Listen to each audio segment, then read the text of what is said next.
The Christmas Banquet, written by Nathaniel Hawthorne and performed by Frank Marcopolos of frankmarcopolos.com. Bookwarium Audio. I have here attempted, said Roderick, unfolding a few sheets of manuscript as he sat with Rosina and the sculptor in the summer house, I have attempted to seize hold of a personage who glides past me occasionally in my walk through life. My former sad experience, as you know, has gifted me with some degree of insight into the gloomy mysteries of the human heart, through which I have wandered like one astray in a dark cavern, with his torch fast flickering to extinction. But this man, this class of men, is a hopeless puzzle. Well, but propound him, said the sculptor. Let us have an idea of hint to begin with. Why, indeed, replied Roderick, he is such a being as I could conceive you to carve out of marble, and some yet unrealized perfection of human science to endow with an exquisite mockery of intellect. But still, there lacks the last inestimable touch of a divine creator. He looks like a man, and perchance like a better specimen of man than you ordinarily meet. You might esteem him wise. He is capable of cultivation and refinement, and has at least an external conscience. But the demands that spirit makes upon spirit are precisely those to which he cannot respond. When, at last, you come close to him, you find him chill and unsubstantial, a mere vapor. I believe, said Rosina, I have a glimmering idea of what you mean.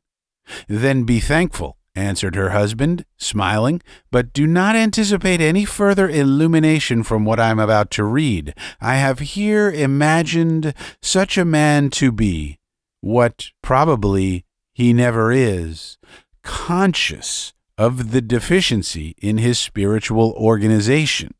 Methinks the result would be a sense of cold unreality, wherewith he would go shivering through the world, longing to exchange his load of ice for any burden of real grief that fate could fling upon a human being.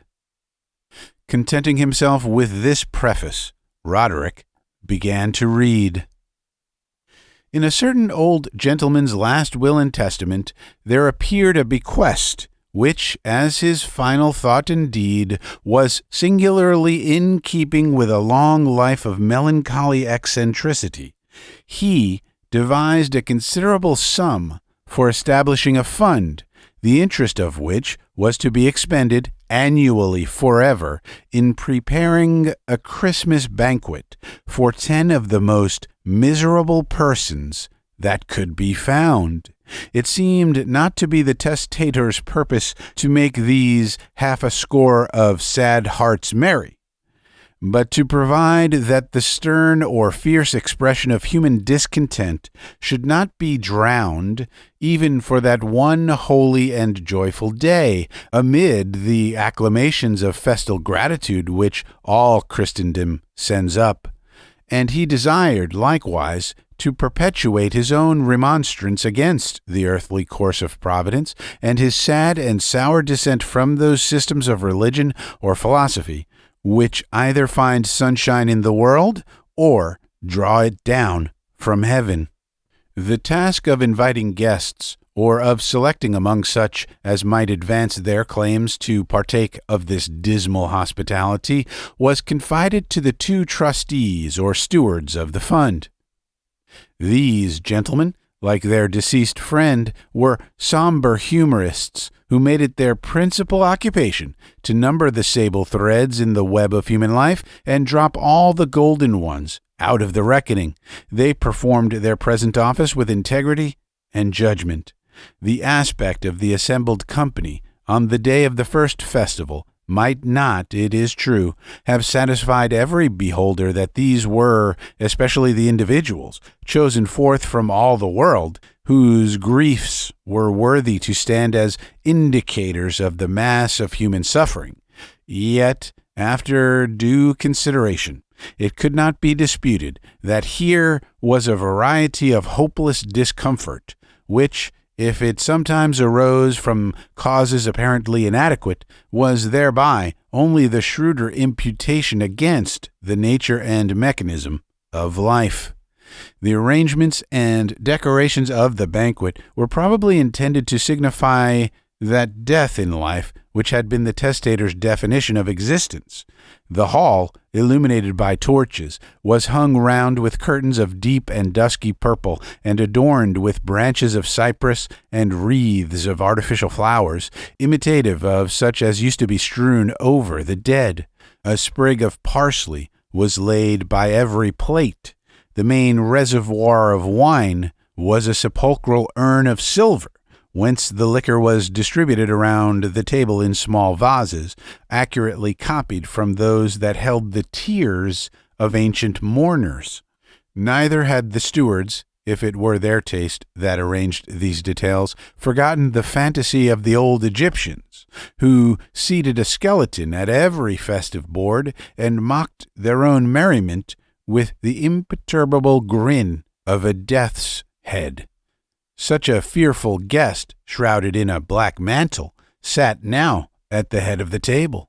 It was whispered, I know not with what truth, that the testator himself had once walked the visible world with the machinery of that same skeleton, and that it was one of the stipulations of his will that he should thus be permitted to sit, from year to year, at the banquet which he had instituted. If so, it was perhaps covertly implied that he had cherished no hopes of bliss beyond the grave to compensate for the evils which he felt or imagined here, and if, in their bewildered conjectures as to the purpose of earthly existence, the banqueters should throw aside the veil and cast an inquiring glance at this figure of death, as seeking thence the solution otherwise unattainable, the only reply would be a stare of the vacant eye caverns and a grin of the skeleton jaws. Such was the response that the dead man had fancied himself to receive when he asked of death to solve the riddle of his life, and it was his desire to repeat it when the guests of his dismal hospitality should find themselves perplexed with the same question. "What means that wreath?" asked several of the company while viewing the decorations of the table. They alluded to a wreath of cypress, which was held on high by a skeleton arm, protruding from within the black mantle. "It is a crown," said one of the stewards, "not for the worthiest, but for the woefulest, when he shall prove his claim to it." The guest earliest bidden to the festival was a man of soft and gentle character, who had not energy to struggle against the heavy despondency to which his temperament rendered him liable.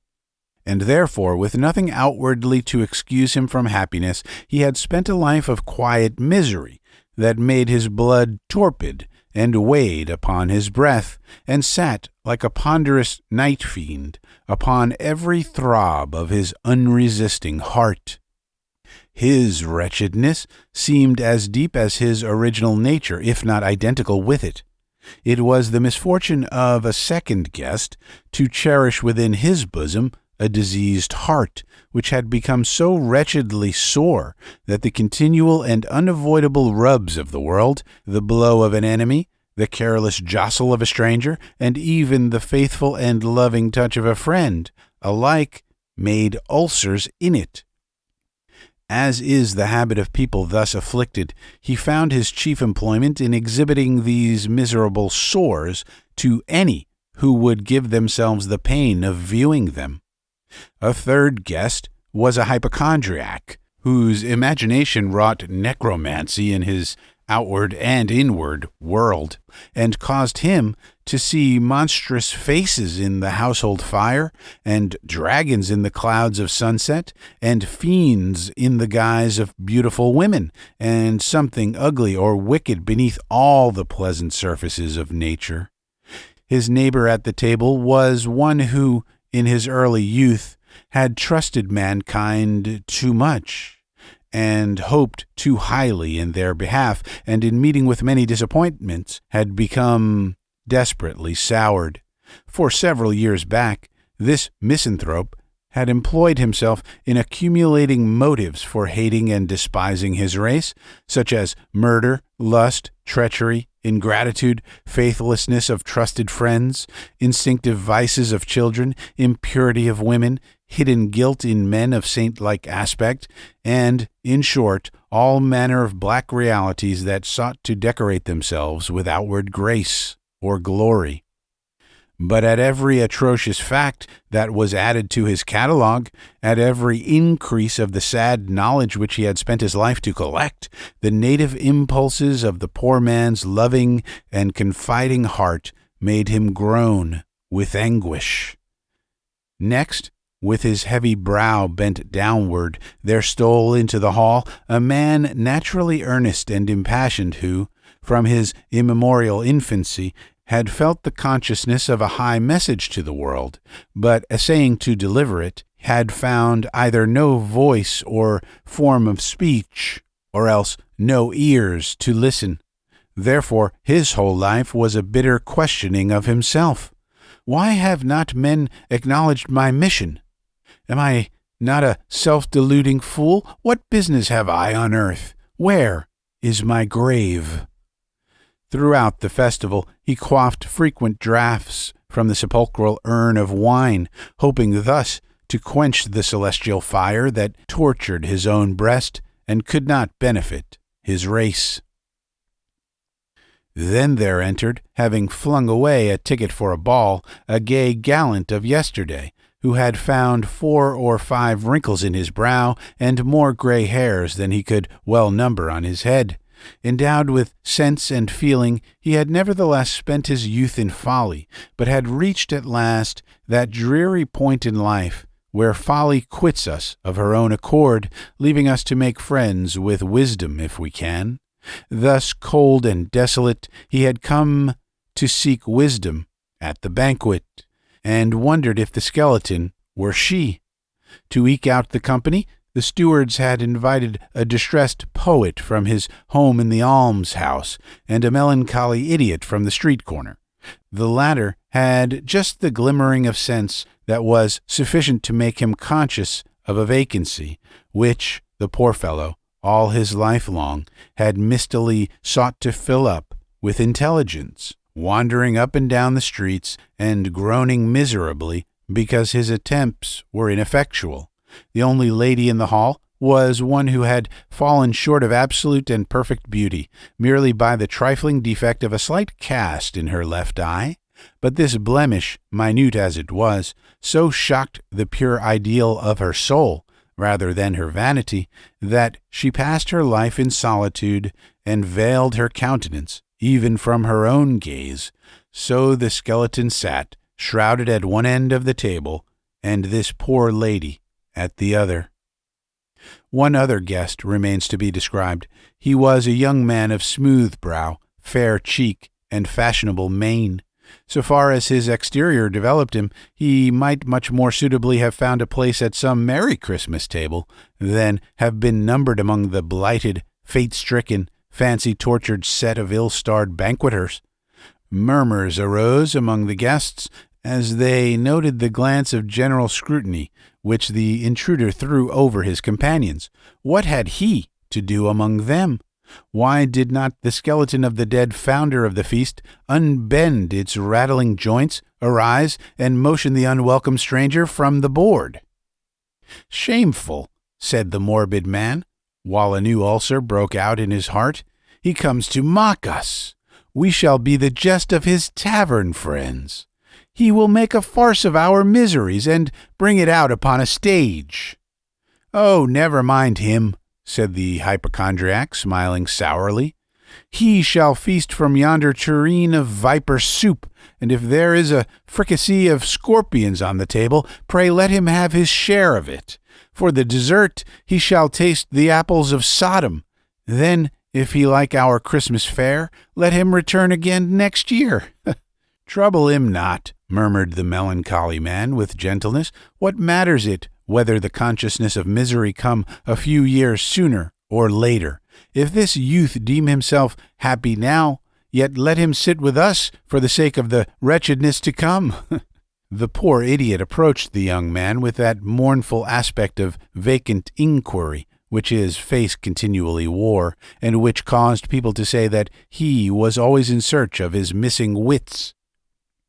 After no little examination, he touched the stranger's hand, but immediately drew back his own, shaking his head and shivering. "Cold, cold, cold," muttered the idiot. The young man shivered too, and smiled.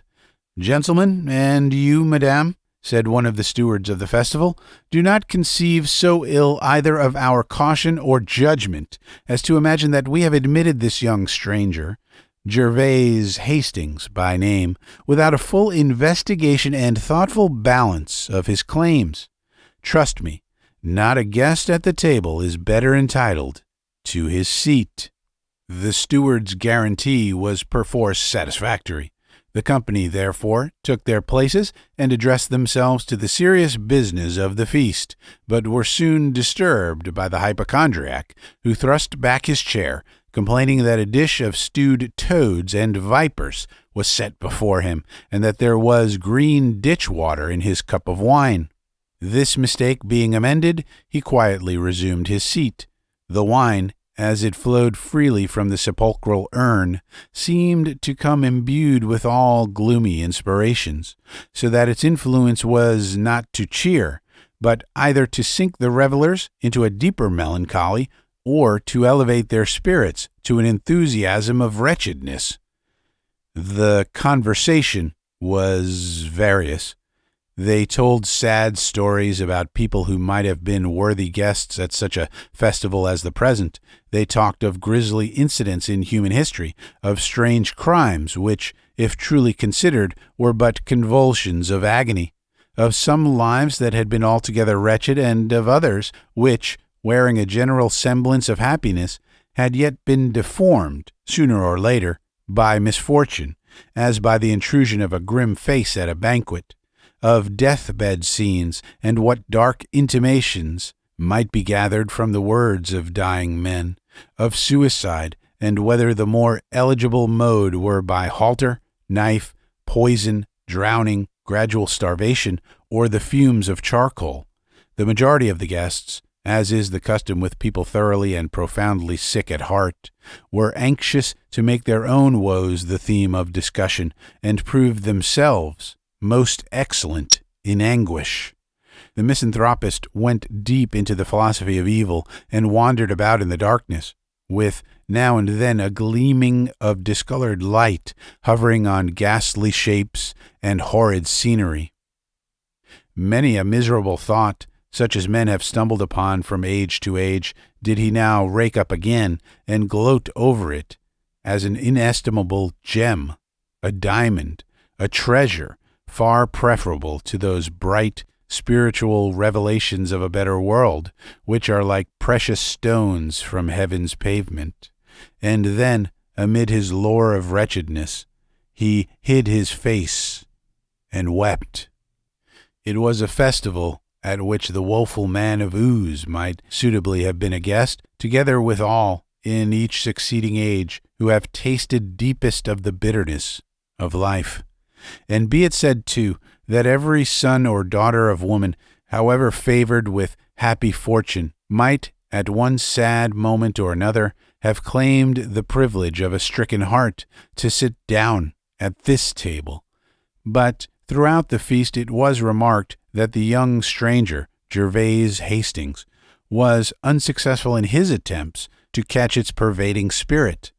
At any deep, strong thought that found utterance, and which was torn out, as it were, from the saddest recesses of human consciousness, he looked mystified and bewildered. even more than the poor idiot, who seemed to grasp at such things with his earnest heart, and thus occasionally to comprehend them. The young man's conversation was of a colder and lighter kind, often brilliant, but lacking the powerful characteristics of a nature that had been developed by suffering. "Sir," said the misanthropist, bluntly, in reply to some observation by Gervase Hastings, "pray do not address me again. We have no right to talk together. Our minds have nothing in common.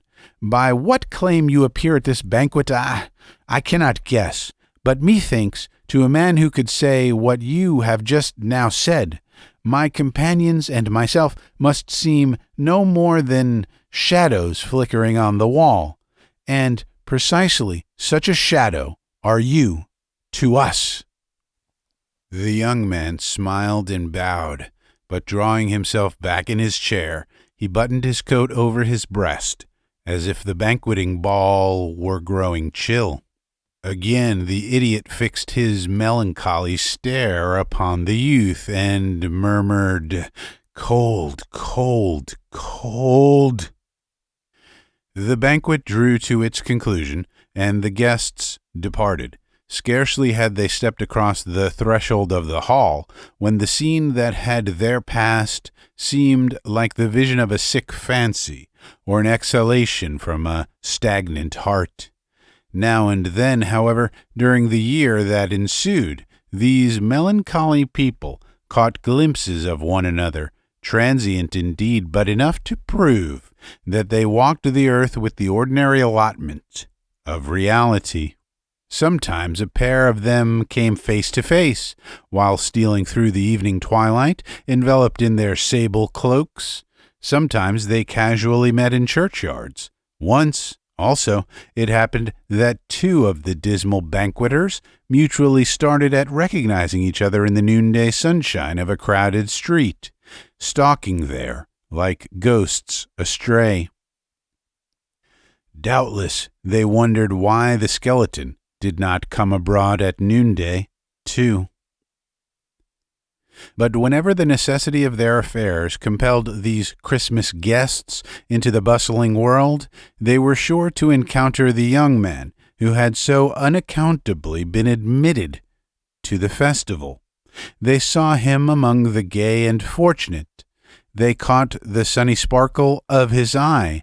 They heard the light and careless tones of his voice, and muttered to themselves with such indignation as only the aristocracy of wretchedness could kindle, "The traitor, the vile impostor!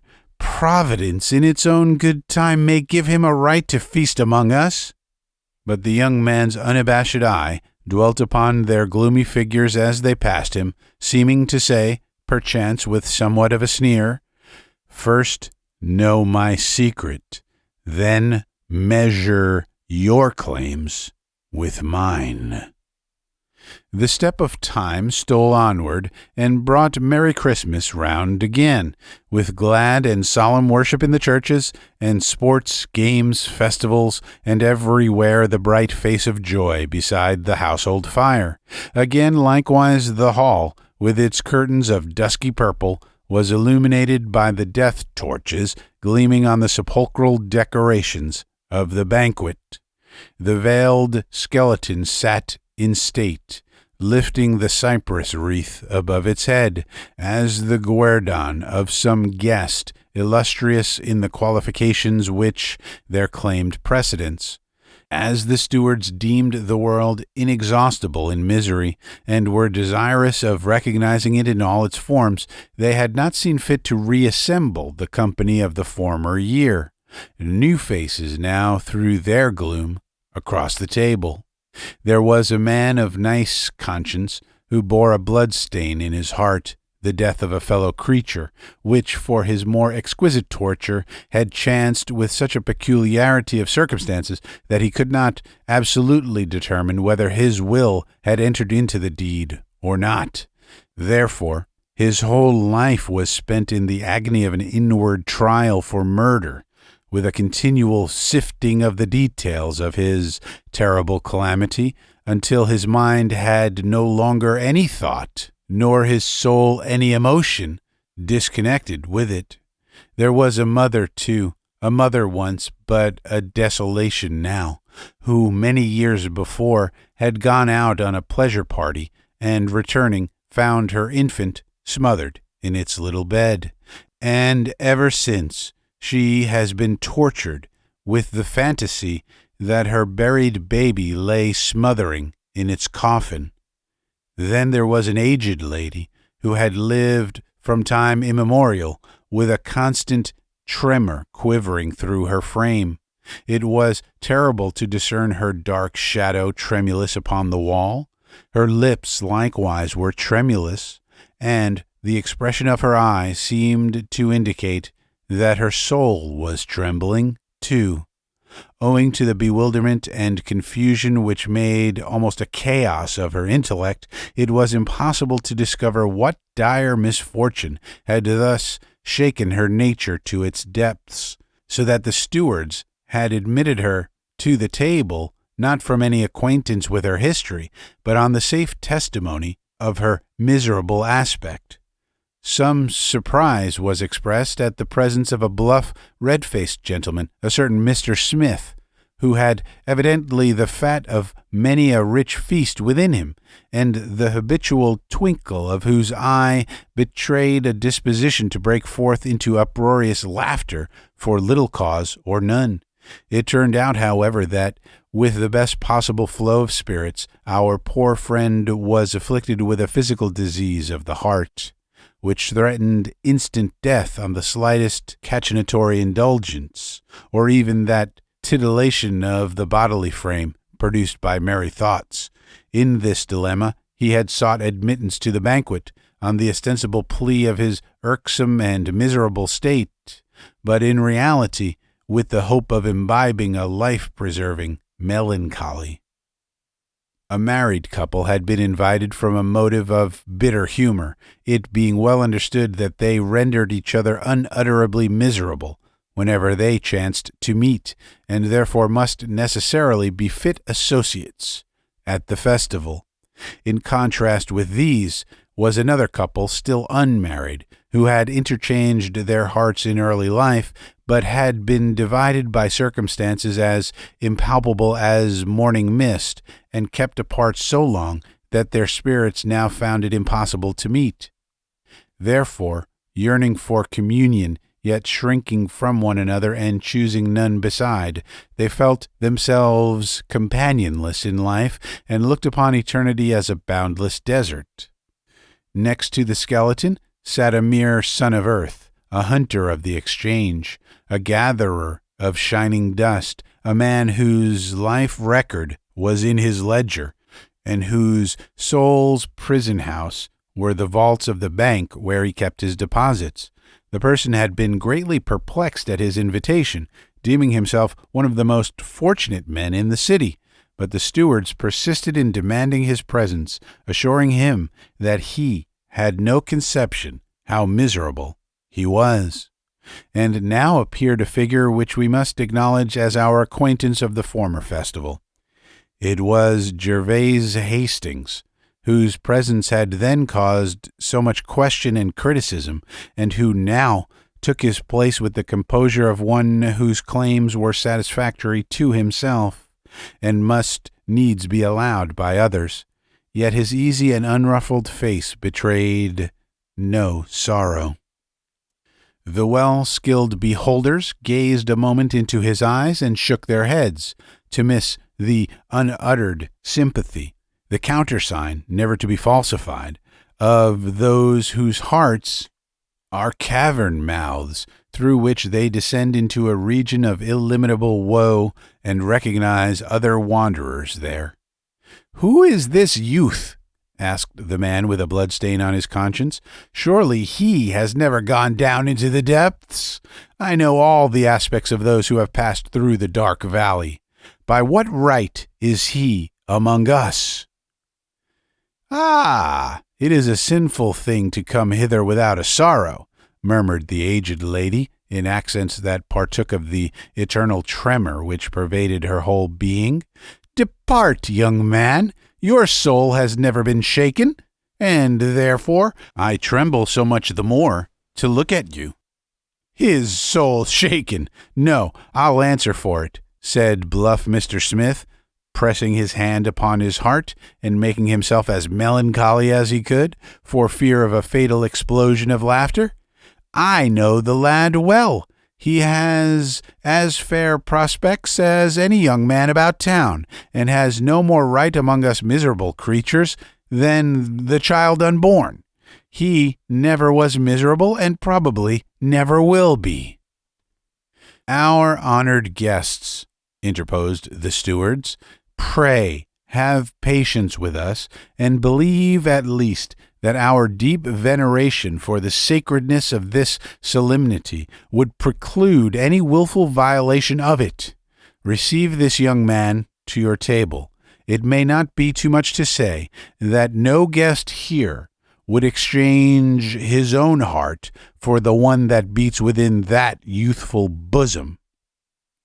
"I'd call it a bargain, and gladly, too," muttered Mr. Smith, with a perplexing mixture of sadness and mirthful conceit.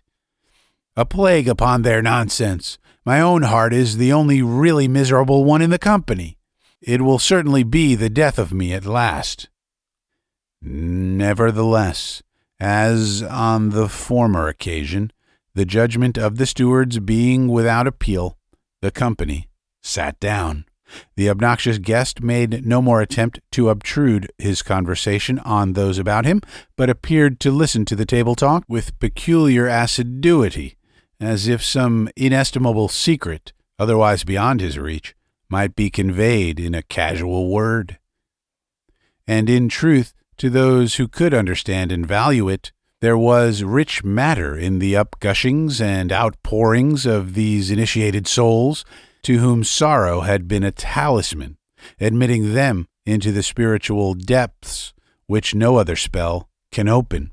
Sometimes out of the midst of densest gloom there flashed a momentary radiance, pure as crystal, bright as the flame of stars, and shedding such a glow upon the mysteries of life that the guests were ready to exclaim, "Surely the riddle is on the point of being solved!" At such illuminated intervals, the saddest mourners felt it to be revealed that mortal griefs are but shadowy and external, no more than the sable robes voluminously shrouding a certain divine reality, and thus indicating what might otherwise be altogether invisible to mortal eye. "Just now," remarked the trembling old woman, "I seemed to see beyond the outside, and then my everlasting tremor passed away." "Would that I could dwell always in these momentary gleams of light," said the man of stricken conscience. "Then the blood stain in my heart would be washed clean away." The strain of conversation appeared so unintelligibly absurd to good Mr. Smith that he burst into precisely the fit of laughter which his physicians had warned him against, as likely to prove instantaneously fatal. In effect, he fell back in his chair a corpse, with a broad grin upon his face, while his ghost, perchance, remained beside it, bewildered at its unpremeditated exit. This catastrophe, of course, broke up the festival. "How is this? You do not tremble," observed the tremulous old woman to Gervase Hastings, who was gazing at the dead man with singular intentness. "Is it not awful to see him so suddenly vanish out of the midst of life, this man of flesh and blood whose earthly nature was so warm and strong? There is never-ending tremor in my soul, but it trembles afresh at this, and you are calm."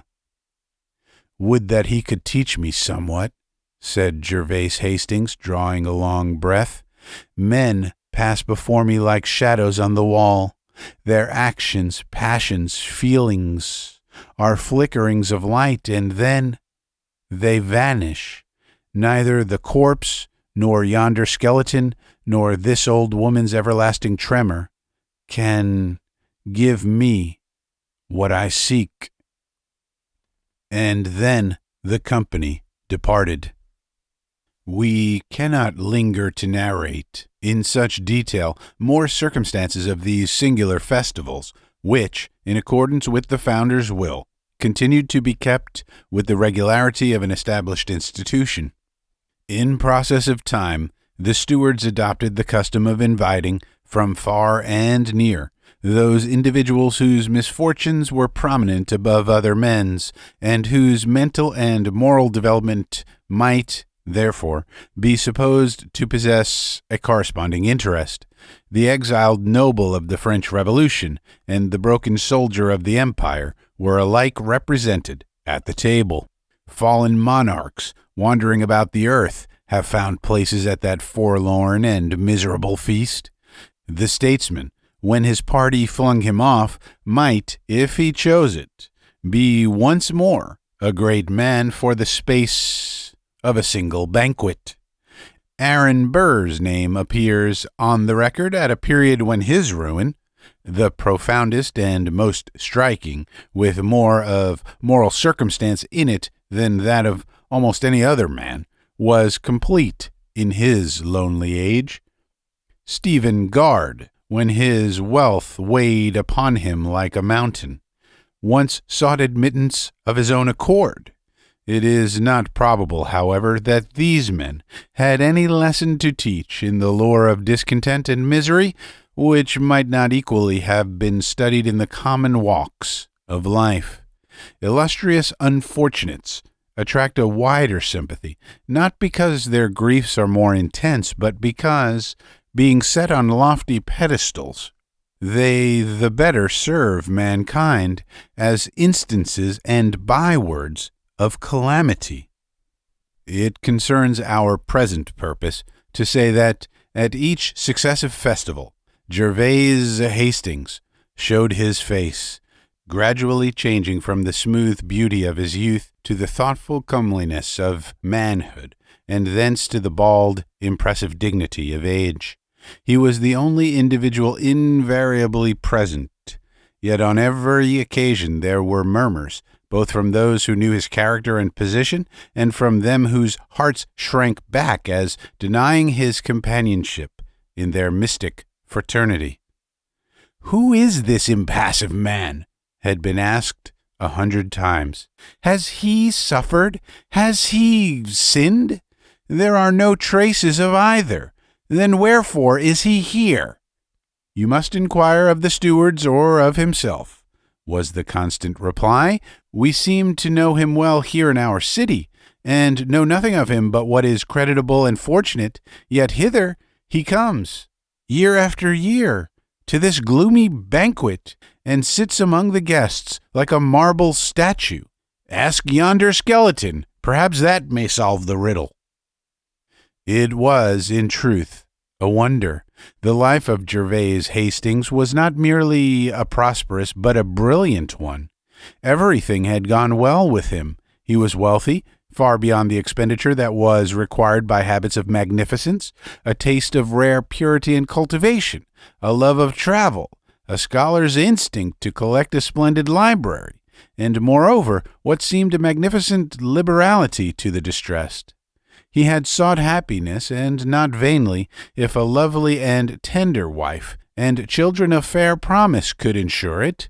He had, besides, ascended above the limit which separates the obscure from the distinguished, and had won a stainless reputation in affairs of the widest public importance. Not that he was a popular character, or had within him the mysterious attributes which are essential to that species of success.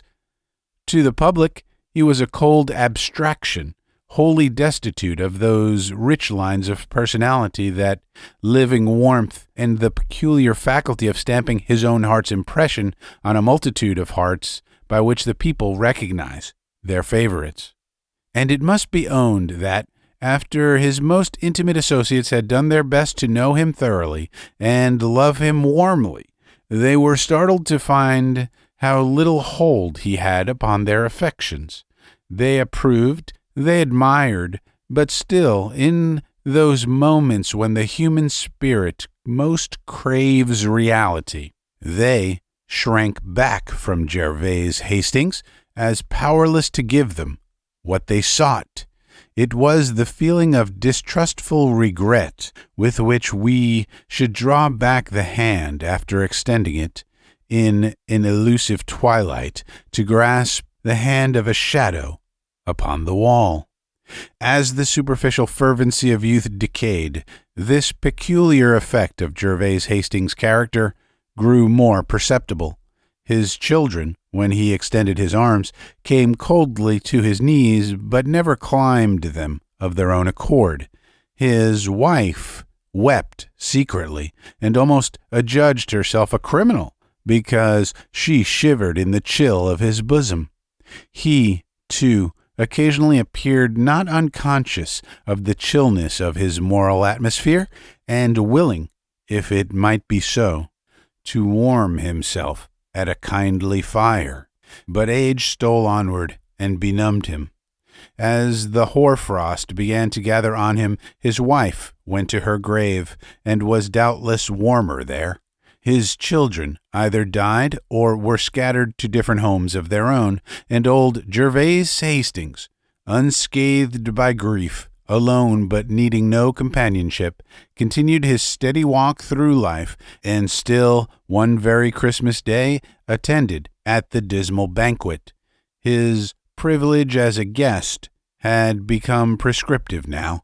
Had he claimed the head of the table, even the skeleton would have been ejected from its seat. Finally, at the merry Christmastide, when he had numbered 80 years complete, this pale, high-browed, marble-featured old man once more entered the long-frequented hall with the same impassive aspect that had called forth so much dissatisfied remark at his first attendance. Time, except in matters merely external, had done nothing for him, either of good or evil. As he took his place, he threw a calm, inquiring glance around the table, as if to ascertain whether any guest had yet appeared, after so many unsuccessful banquets, who might impart to him the mystery, the deep, warm secret, that life within the life, which, whether manifested in joy or sorrow, is what gives substance to a world of shadows. "My friends," said Gervase Hastings, assuming a position which his long conversance with the festival caused to appear natural, "you are welcome. I drink to you all in this cup of sepulchral wine." The guests replied courteously, but still in a manner that proved them unable to receive the old man as a member of their sad fraternity. It may be well to give the reader an idea of the present company at the banquet. One was a former clergyman, enthusiastic in his profession, and apparently of the genuine dynasty of those old Puritan divines whose faith in their calling and stern exercise of it had placed them among the mighty of the earth. But yielding to the speculative tendency of the age, he had gone astray from the firm foundation of an ancient faith and wandered into a cloud region, where everything was misty and deceptive, ever mocking him with a semblance of reality, but still dissolving when he flung himself upon it for support and rest. His instinct and early training demanded something steadfast, but, looking forward, he beheld vapors piled upon vapors, and behind him an impassable gulf between the man of yesterday and today, on the borders of which he paced to and fro, sometimes wringing his hands in agony, and often making his own woe a theme of scornful merriment. This, surely, was a miserable man.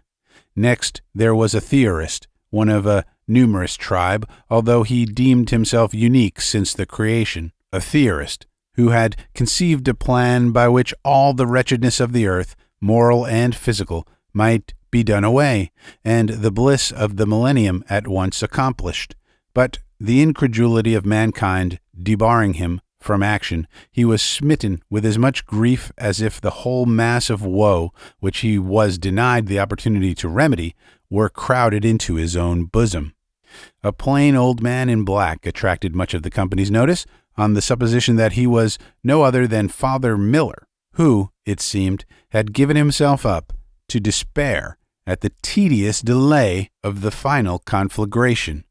Then there was a man distinguished for native pride and obstinacy, who, a little while before, had possessed immense wealth and held the control of a vast, moneyed interest, which he had wielded in the same spirit as a despotic monarch would wield the power of his empire, carrying on a tremendous moral warfare, the roar and tremor of which was felt at every fireside in the land.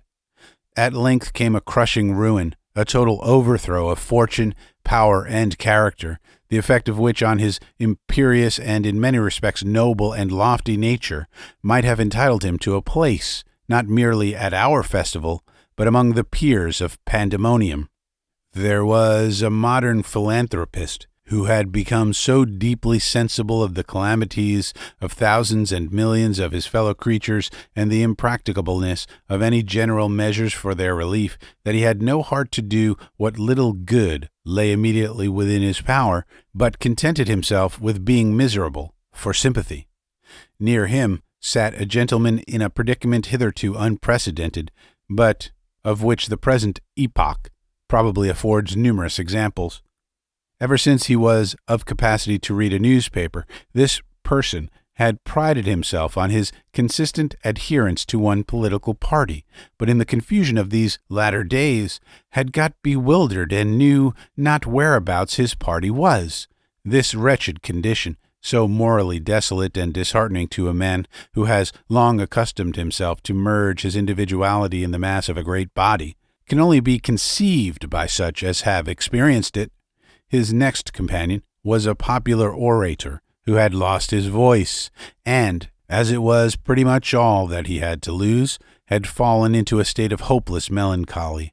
The table was likewise graced by two of the gentler sex, one a half-starved consumptive seamstress, the representative of thousands just as wretched, the other a woman of unemployed energy, who found herself in the world with nothing to achieve, nothing to enjoy, and nothing even to suffer.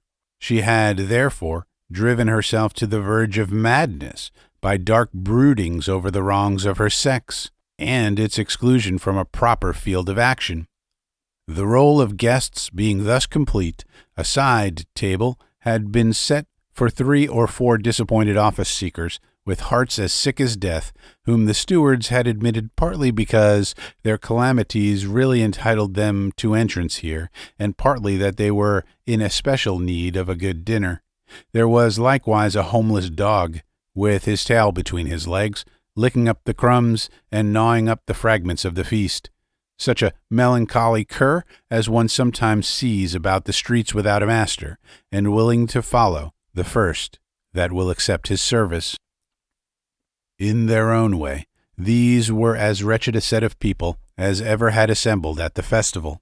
There they sat, with the veiled skeleton of the founder holding aloft the cypress wreath at one end of the table, and at the other, wrapped in furs, the withered figure of Gervase Hastings, stately, calm, and cold, impressing the company with awe, yet so little interesting their sympathy that he might have vanished into thin air without their once exclaiming, "Whither is he gone?"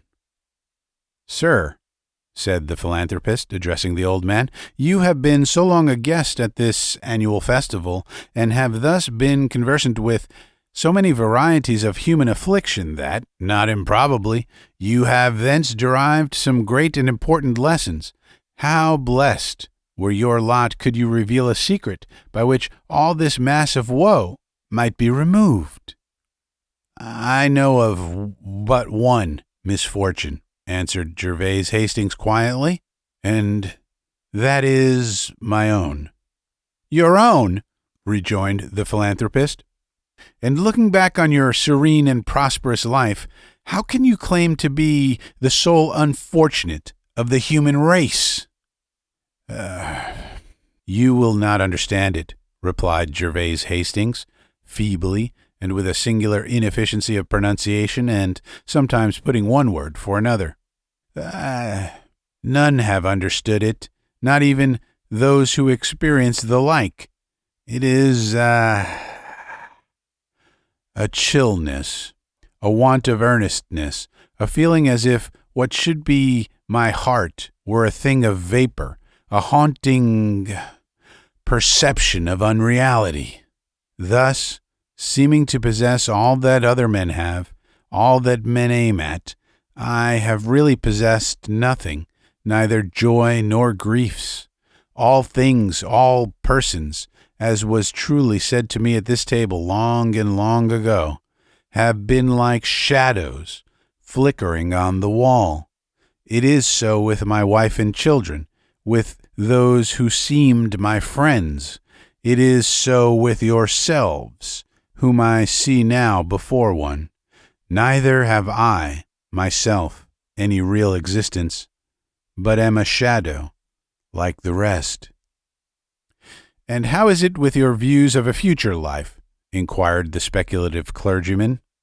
Worse than with you, said the old man, in a hollow and feeble tone, for I cannot conceive it earnestly enough to feel either hope or fear.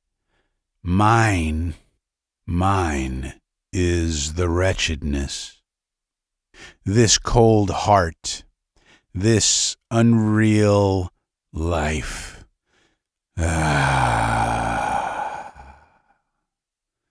It grows colder still. It so chanced that at this juncture the decayed ligaments of the skeleton gave way, and the dry bones fell together in a heap, thus causing the dusty wreath of cypress to drop upon the table. The attention of the company being thus diverted for a single instant from Gervase Hastings, they perceived, on turning again towards him, that the old man had undergone a change. His shadow had ceased to flicker on the wall. Well, Rosina, what is your criticism? Asked Roderick as he rolled up the manuscript. Frankly, your success is by no means complete, replied she. It is true I have an idea of the character you endeavor to describe, but it is rather by dint of my own thought than your expression. That is unavoidable, observed the sculptor, because the characteristics are all negative. If Gervase Hastings could have imbibed one human grief at the gloomy banquet, the task of describing him would have been infinitely easier. Of such persons, and we do meet with these moral monsters now and then, it is difficult to conceive how they came to exist here, or what there is in them capable of existence hereafter. They seem to be on the outside of everything, and nothing wearies the soul more than an attempt to comprehend them within its grasp.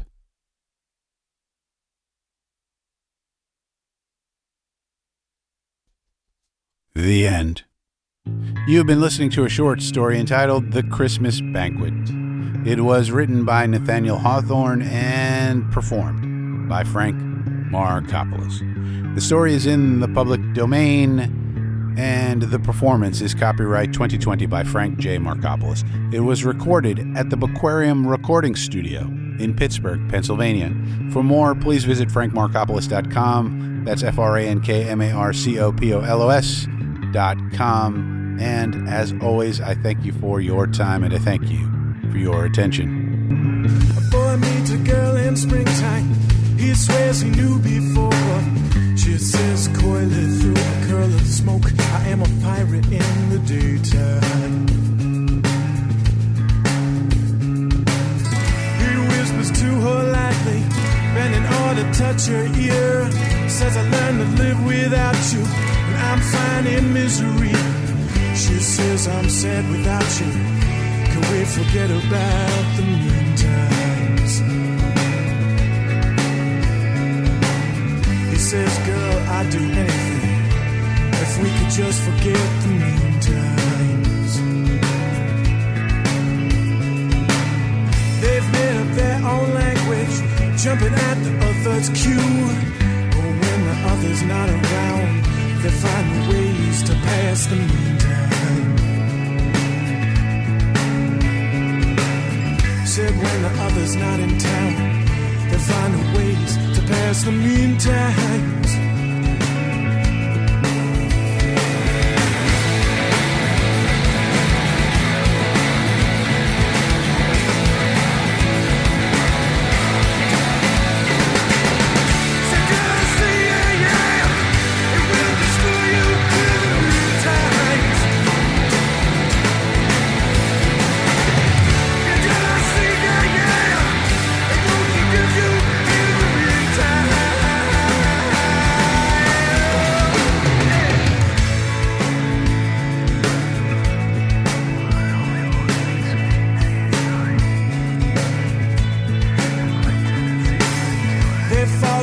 In winter, and neither one can figure why. They find privacy in his car, still it's sweet. She says half in jest, I never see you in the daytime. He says that's 'cause I don't want it. I'm a pirate in the daytime. It really was true.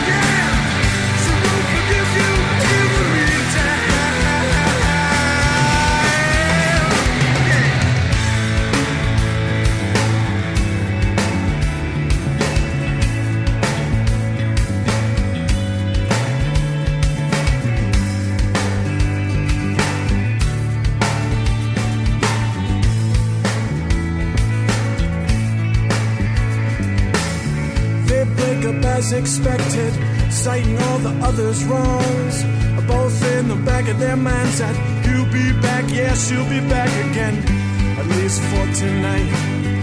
I'll get some sleep in the meantime. If not forevermore, we'll live on in the meantime.